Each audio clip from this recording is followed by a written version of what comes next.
Good morning student. Online classes में आपका हार्दिक अभिनंदन। BA BEd, BSc BEd, 4th year, gender school and society. आप पढ़ रहे हैं सेक्सुअल एब्यूज़, लैंगिक दुर्व्यवहार।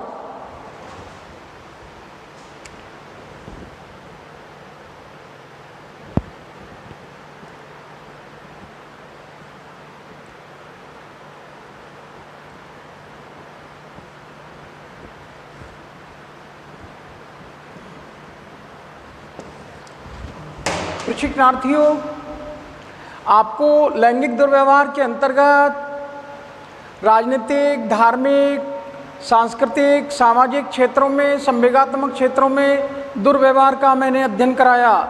मानसिक दुर्व्यवहार का आप अध्ययन कर चुके हैं और इन होने वाले दुर्व्यवहारों को रोकने के लिए या मानसिक रूप से दुर्व्यवहार से कैसे बचा जाए, तो यहाँ मानसिक दुर्व्यवहार की पहचान के लिए मैंने बताया कि महिलाओं को सामाजिक कार्यों में हिस्सा नहीं लेने दिया जाता। घर के रीति रिवाज हों या परिवार के कोई निर्णय हों, उनमें उनके लिए कोई महत्व नहीं दिया जाता है। पारिवारिक जिम्मेदारियों का उनके ऊपर दबाव बनाया जाता है और उनके लिए विवाह की बाध्यता अनिवार्य की गई है। उनकी पढ़ाई छुड़वा दी जाती है। उनके दहेज को लेकर या परिवार की आर्थिक स्थिति को लेकर या इस निवेश को लेकर कि हम जो इन्वेस्टमेंट करने जा रहे हैं वो इन्वेस्टमेंट का हमें कोई लाभ नहीं मिलेगा, हमको इस इन्वेस्ट का रिटर्न नहीं मिलेगा। रिटर्न इसलिए नहीं मिलेगा कि उनको डर है कि हमारी बेटी को अगर पढ़ाया तो ये विवाह करने के बाद कहीं वो ससुराल चली जाएगी तो इसकी पढ़ाई का लाभ, शिक्षा का लाभ इसके ससुराली जनों को होगा। प्रशिक्षणार्थियों, वो परिवार के लोग ये नहीं सोचते कि जो आज आपने बेटी को पढ़ा लिखा कर भेजा है, कुछ लायक बनाकर भेजा है, तो कल आपके घर में भी बहू आने वाली है, तो वो भी किसी के घर की बेटी अगर सुशिक्षित होगी तो वो भी लायक बहू आपके घर में आएगी। प्रशिक्षणार्थियों, यहाँ मानसिक रूप से महिलाओं को प्रताड़ित करने के लिए ये बातें चलती हैं कि बेटा पैदा होने का दबाव बनाया जाता है और उनको डायरेक्टली और इनडायरेक्टली दोनों प्रकार से उनको प्रताड़ित किया जाता है। इस प्रकार के वातावरण से वो महिलाएं, वो बालिकाएं डर जाती हैं और उनका डर यहाँ तक बढ़ता है कि उनको अंधेरों से भी डर लगने लगता है। वो अंधेरों से भी डरने लगती है और अंतर्मुखी हो जाती हैं और अवसादग्रस्त हो जाती हैं। उदासीनता का भाव उनके ऊपर छा जाता है। ऐसी स्थिति में वो कोई बातचीत उनसे करे तो वो झल्लाहट के रूप में अपनी कुंठा को, अपनी चिंता को व्यक्त करेंगी। तो वो उनके लिए उनकी मानसिक स्थिति के कमज़ोर होने के कारण ये तमाम क्रियाकलाप जो आप देख रहे हैं, ये मानसिक दुर्व्यवहार की पहचान है कि मानसिक रोगी को आप किस प्रकार से पहचान पाओगे। तो मानसिक रोगी की पहचान के लिए ये मानसिक रूप से जो महिलाएं प्रताड़ित हुई हैं उन्हीं के लिए ये पहचान के चिन्ह हैं। ख़ासतौर से उन महिलाओं को आत्म प्रकाशन के अवसर नहीं दिए गए जिससे उनकी चिंता, उनका तनाव, उनकी कुंठा बढ़ती गई। ऐसी स्थिति में जो उनके रंग रूप को लेकर टिप्पणियाँ, उनके चाल चलन को लेकर टिप्पणियाँ, उनके खान पान को लेकर उनके ऊपर उनको प्रताड़ित करना, ये महिलाओं के संग होने वाला मानसिक दुर्व्यवहार है। प्रशिक्षणार्थियों, अब बात है कि महिलाओं के साथ होने वाले इस मानसिक दुर्व्यवहार से कैसे बचा जाए। तो मानसिक दुर्व्यवहार से बचाव के कुछ उपाय हैं जो मैं आपको बता रहा हूँ। सबसे पहला उपाय है कि ऐसी मानसिक रूप से पीड़ित महिलाओं को मनोवैज्ञानिक सुरक्षा की आवश्यकता होती है, तो सबसे पहले उनको मनोवैज्ञानिक सुरक्षा मुहैया कराई जाए, उनको मनोवैज्ञानिक सुरक्षा का बंदोबस्त किया जाए, जिससे कि वो अंधेरों से डर रही हैं, वो भययुक्त वातावरण में हैं, अंतर्मुखी हो चुकी हैं और उनका जो नेचर है वो झल्लाहट में तब्दील हो गया है, तो उस झल्लाहट को रोका जा सके और उनकी इस मानसिक वेदना का इलाज किया जा सके। उनके संग होने वाले मानसिक दुर्व्यवहार को रोकने में सबसे महत्वपूर्ण भूमिका मनोवैज्ञानिक सुरक्षा की है कि उनको सबसे पहले मनोवैज्ञानिक सुरक्षा प्रदान की जाए। जब वो अपने आप को सुरक्षित महसूस करेंगी तो वो सहज भी हो जाएंगी, क्योंकि अब तक उसके साथ परिवारीजनों ने, ससुरालीजनों ने या कार्यस्थल पर जो उनके साथ मानसिक दुर्व्यवहार किया, अब उनको ये संबल मिलेगा, ये सहारा मिलेगा कि उनका कोई रखवाला है, उनका कोई हितैषी है, उनकी भी कोई पूछ रखने वाला है, उनके भी कोई कुशल क्षेम पूछता है, उनके हालात पर भी कोई चिंता करने वाला इस दुनिया में है। ऐसी स्थिति में उनको ये सुरक्षात्मक वातावरण प्रदान करने से धीरे धीरे जो वो मानसिक रोगी हो चुकी हैं वो धीरे धीरे पुनः वापस उसी अवस्था में लौटने की ओर तत्पर हो जाएंगी। मनोवैज्ञानिक सुरक्षा प्रदान की जाए। आवश्यकता अनुसार पीड़िता को मनोचिकित्सक का परामर्श भी प्रदान किया जाए। प्रशिक्षणार्थियों, अगला बिंदु है कि ऐसी महिलाएं जिनके संग मानसिक दुर्व्यवहार किया गया और वो मानसिक प्रताड़ना से मानसिक रोगी हो गई, तो ऐसी स्थिति में उनको आवश्यकता हो गई है, हालात ऐसे बन गए हैं कि अब महिला का इलाज परिवारीजन, घरवाले या संरक्षक नहीं कर सकते।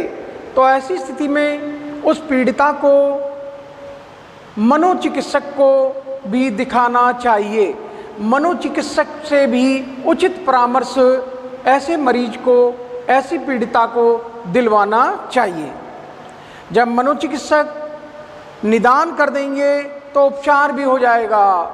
डायग्नोसिस करने के बाद, निदान करने के बाद उपचार कराना उत्तम है।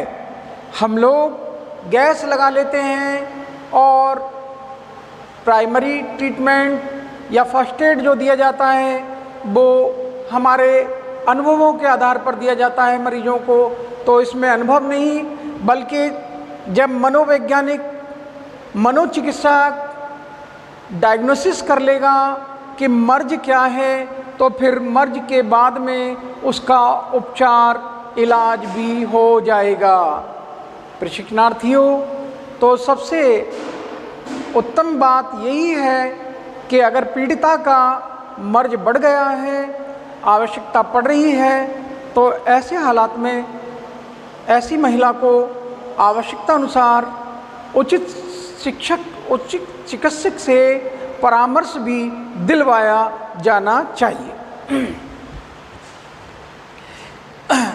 मानसिक रूप से पीड़ित महिला की और जिन कारणों को लेकर वो पीड़ित हुई है, उन कारणों की जांच की जानी चाहिए और उन कारणों की जांच करने के बाद उन कारणों को दूर करने के उपाय बताने चाहिए या उचित सुझाव दिए जाने चाहिए।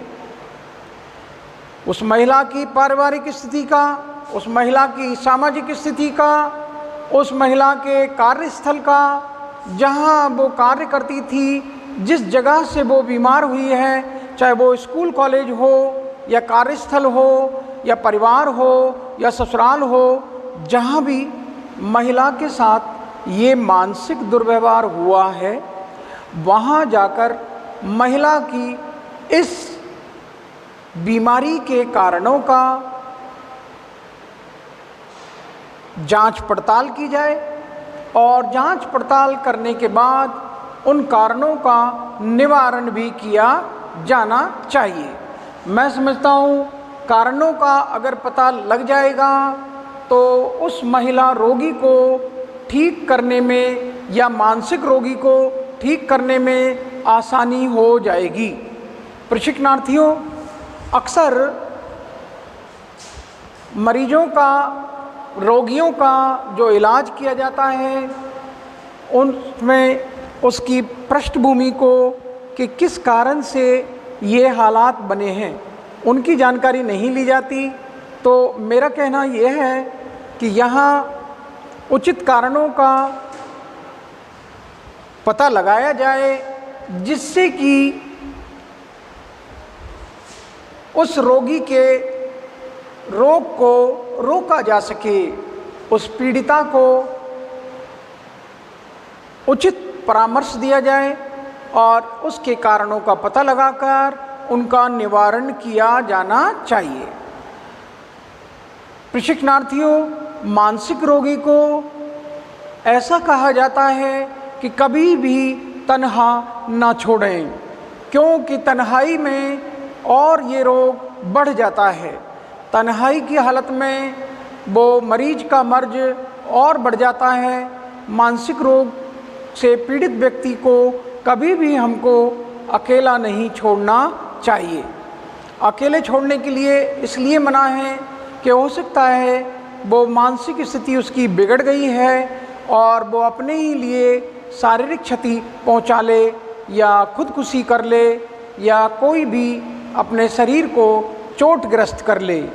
प्रशिक्षणार्थियों, ऐसे हालात में मानसिक रोगियों को उचित परामर्श के लिए यही सुझाव है कि उनको कभी भी अकेला नहीं छोड़ें। आप देखते हैं जो मानसिक रोगी हैं वो मानसिक रोगियों को जंजीरों से, सांकलों से बांधा जाता है, रस्सियों से बांधा जाता है, उनके हाथ और पैर बांध दिए जाते हैं। उनके पीछे कारण यही है कि कहीं रोगी किसी सामने वाले का सर न फोड़ दे या फिर अपने लिए क्षति न पहुंचा ले।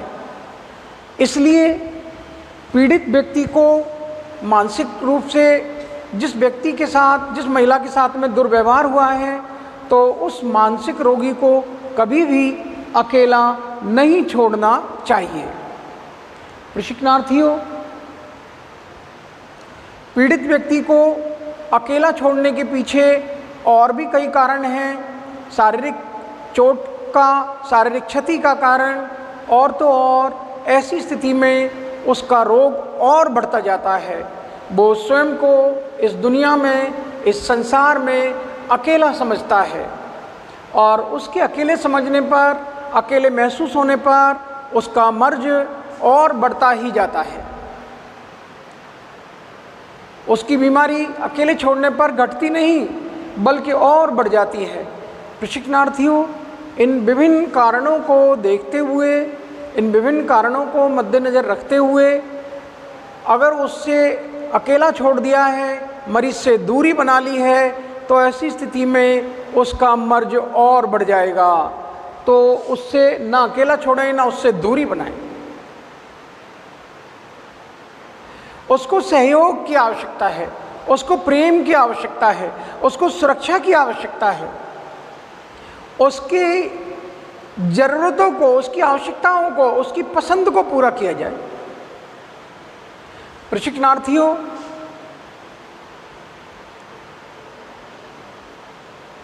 मानसिक दुर्व्यवहार से बचाव का सबसे बेहतरीन उपाय कि पीड़ित को कभी भी अकेला ना छोड़ा जाए।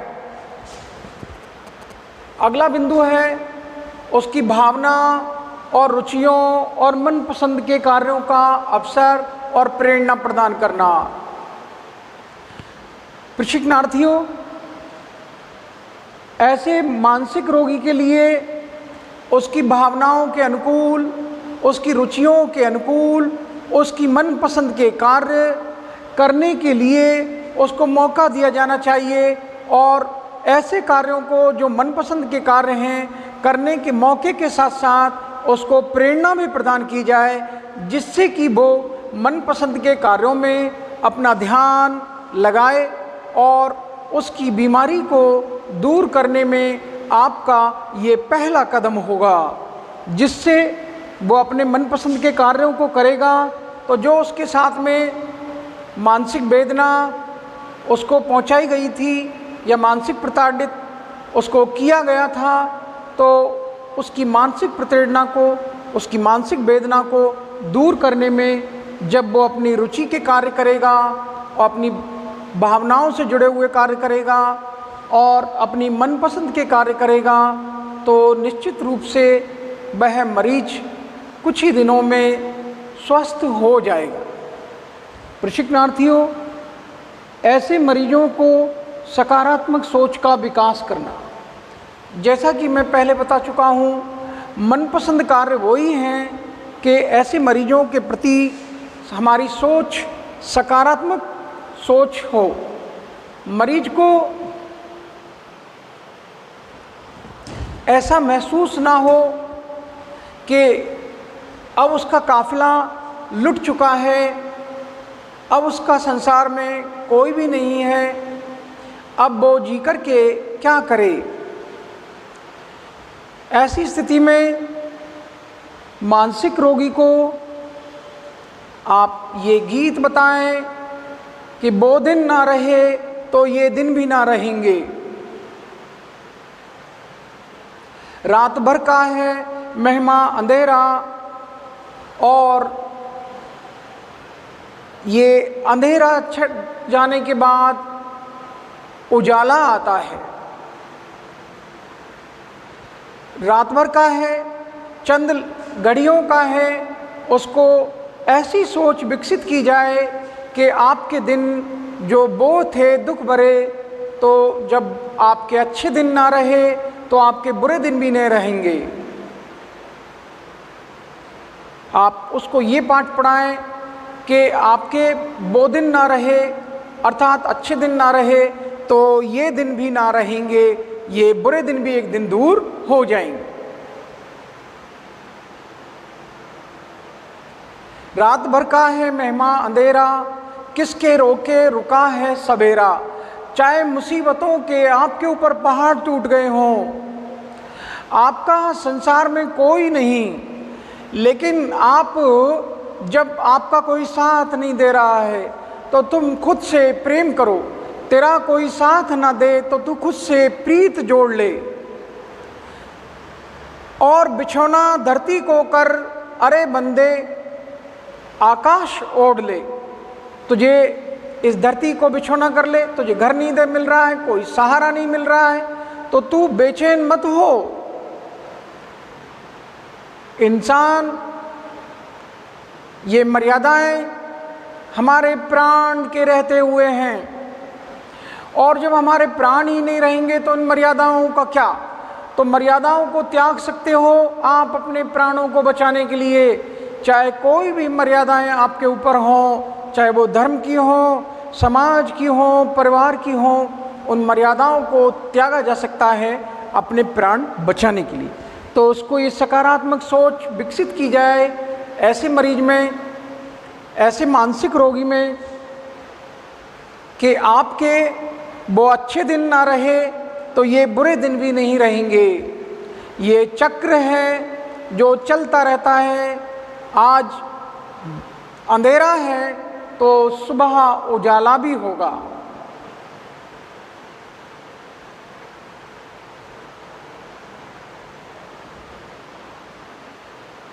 एक गीत है और आप ऐसी सोच विकसित करें, उस गीत के माध्यम से मैं जिंदगी का साथ निभाता चला गया, हर फिक्र को धुएं में उड़ाता चला गया।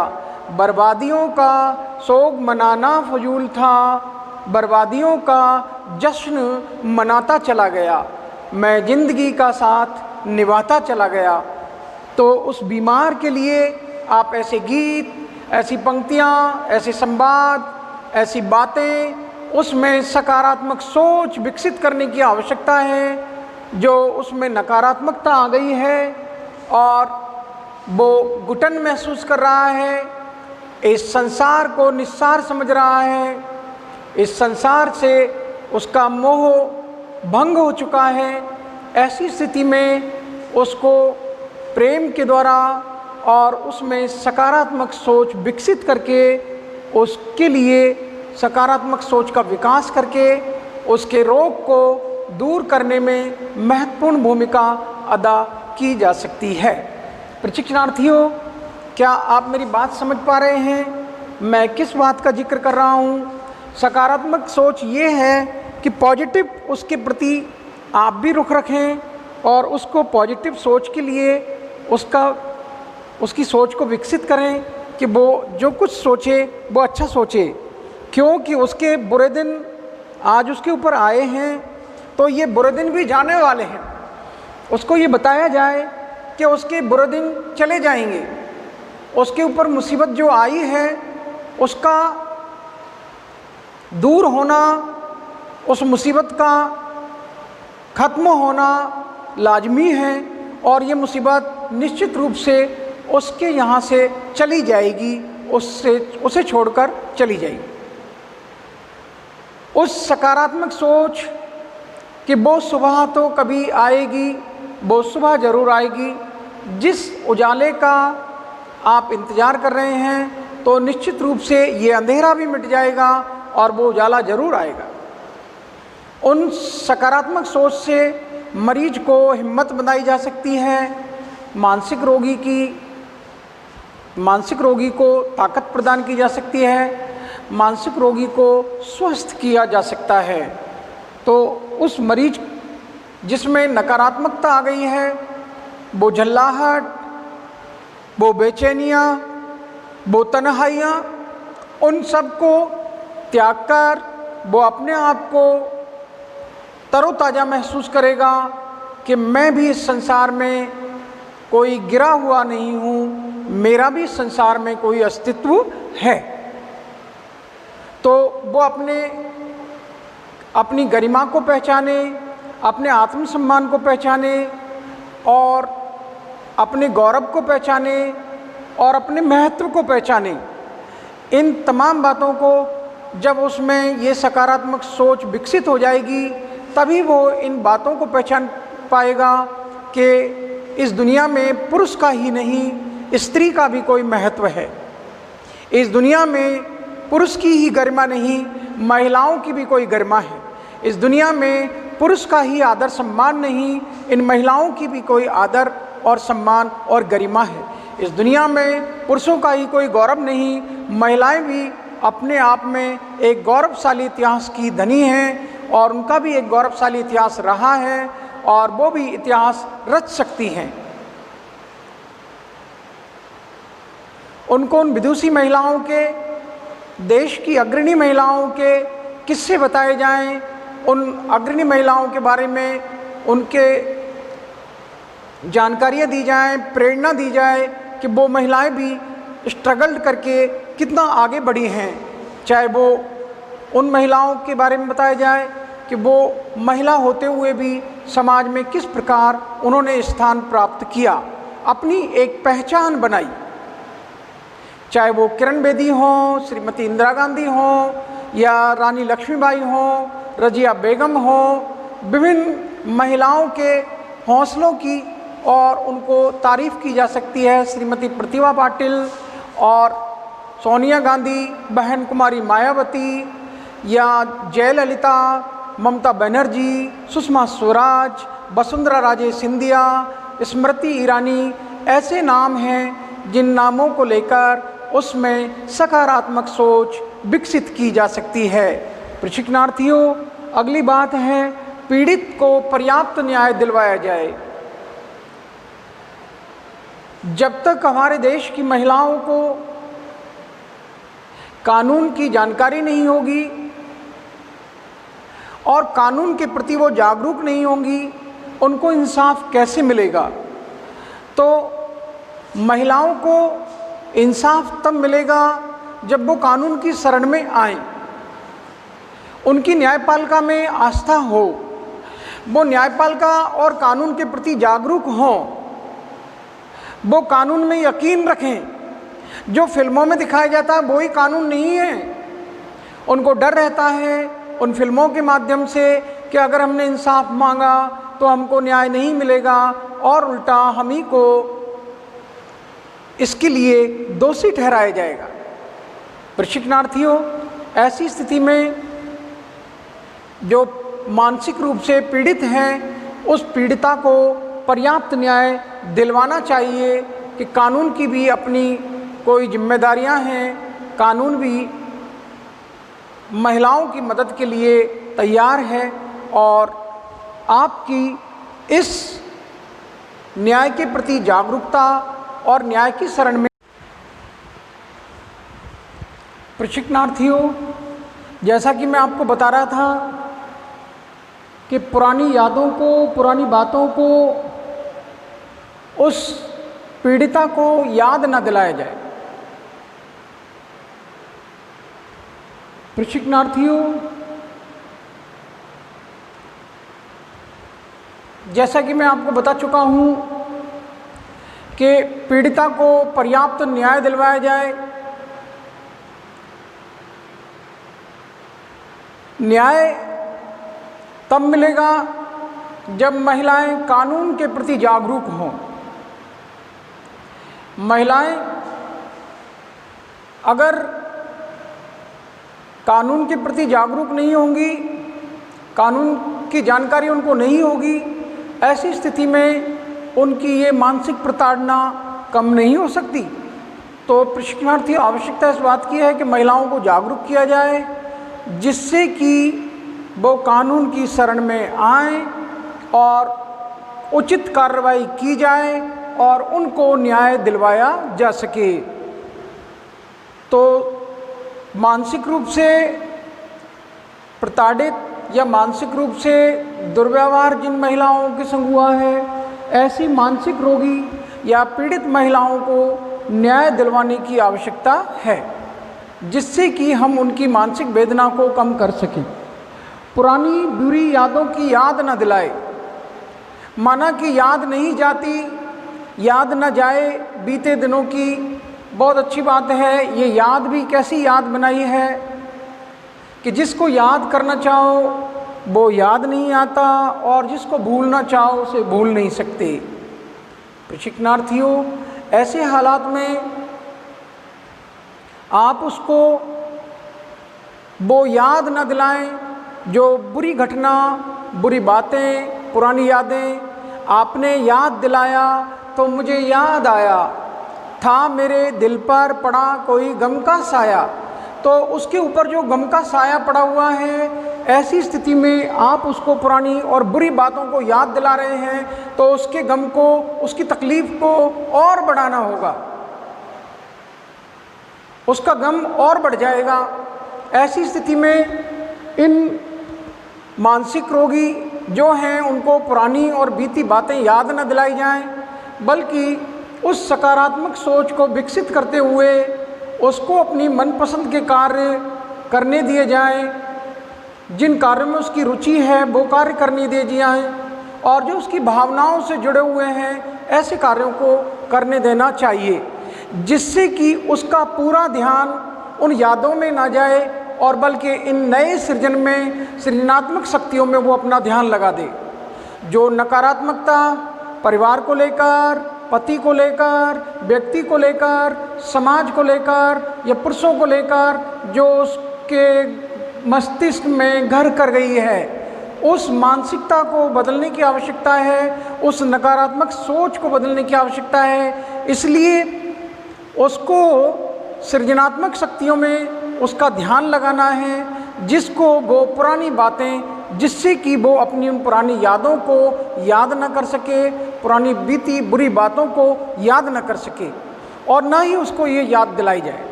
प्रशिक्षणार्थियों, पीड़ित को सहयोग, प्रेम, सहानुभूति और इन भावनाओं से उबारना चाहिए।